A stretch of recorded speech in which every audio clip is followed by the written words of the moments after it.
For more than a decade, Colombia was one of the world's most striking examples of a country choosing to welcome its neighbours in crisis. Millions of Venezuelans fleeing economic collapse, political repression, crossed the border into Colombia.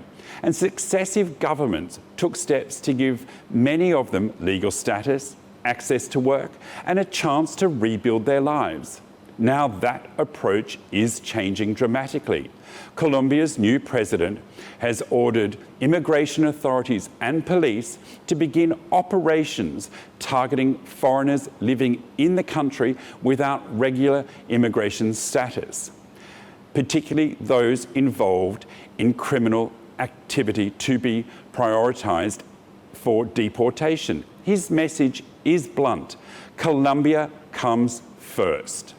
The policy represents a sharp turn for a country that has spent years trying to integrate Venezuelans rather than remove them. Around 2.8 million Venezuelans are living in Colombia, and hundreds of thousands are estimated to be in irregular status.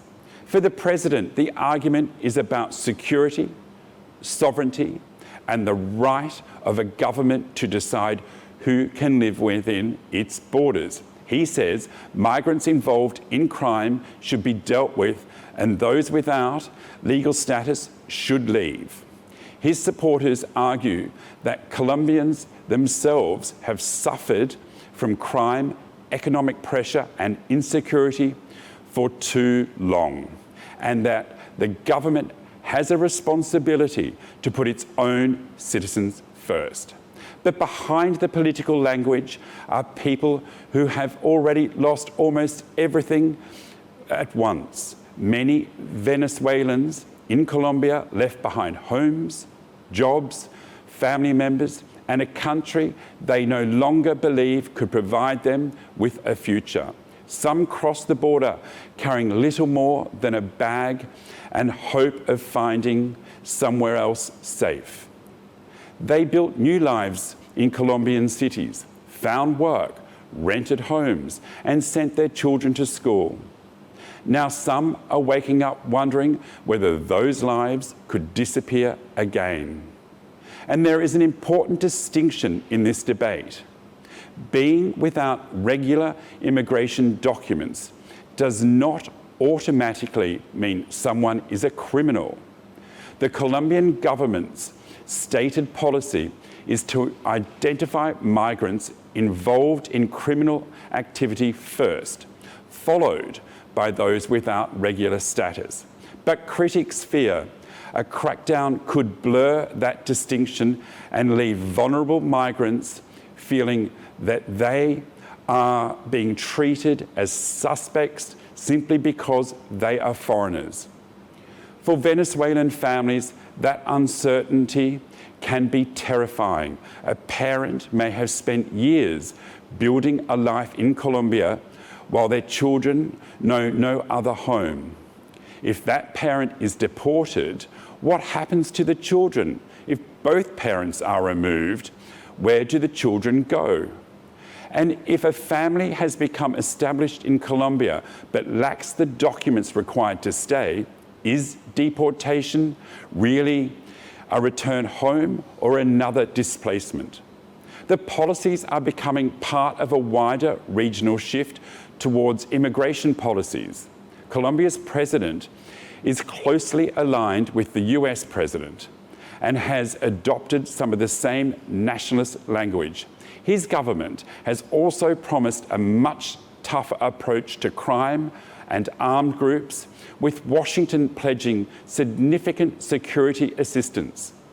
But Colombia's migration story is deeply personal. For many Venezuelans, Colombia was not simply another country.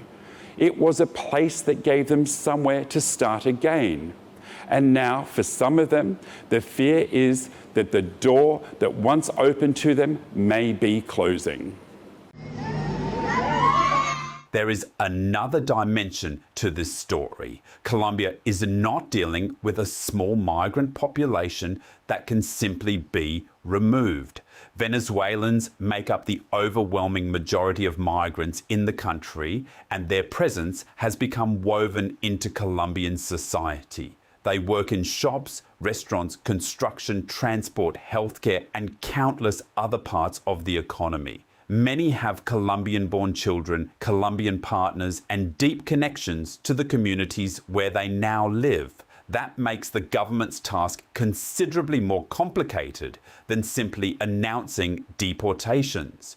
Authorities have to establish who has committed a crime, who has an irregular immigration status, and who may have a legitimate claim to remain. They also have to ensure that people are not simply pushed back into danger or separated from their families. And there is a wider humanitarian question. Venezuela's crisis drove millions of people across its borders. For many of those who came to Colombia, returning is not an attractive option because the conditions that forced them to leave have not necessarily disappeared. At the same time, Colombia itself has real concerns. Communities struggling with poverty and insecurity can become resentful when they believe public services, jobs, or housing are under pressure.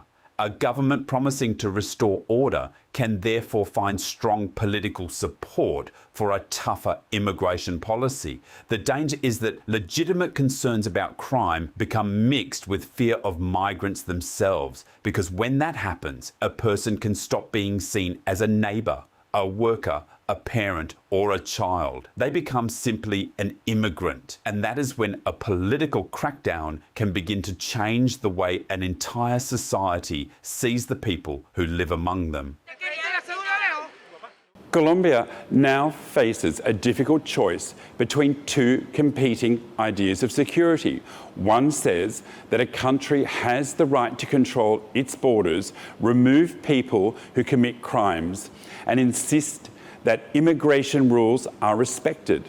The other asks what happened to people who came to Colombia because they had nowhere else safe to go. The challenge for the president will be making sure those two things do not become confused. This is Breaking Silence. 3 stories, one common fault line. Afghanistan, where 5 years of Taliban rule leave resistance and repression behind. Nigeria, where families wait for loved ones who have been taken from a mosque. Colombia, where migrants fear losing their homes and lives they rebuilt. Different fronts, different battles, but the same pattern underneath. Power making the decisions and ordinary people living with the consequences. These are the stories the powerful would rather keep in the shadows. Stay safe, stay compassionate, and until next time, keep watching, keep caring. And if you missed any part of today's show, be sure to go to our YouTube channel, Asiaone News. I'm Craig Vermay, and you've been watching Breaking Silence.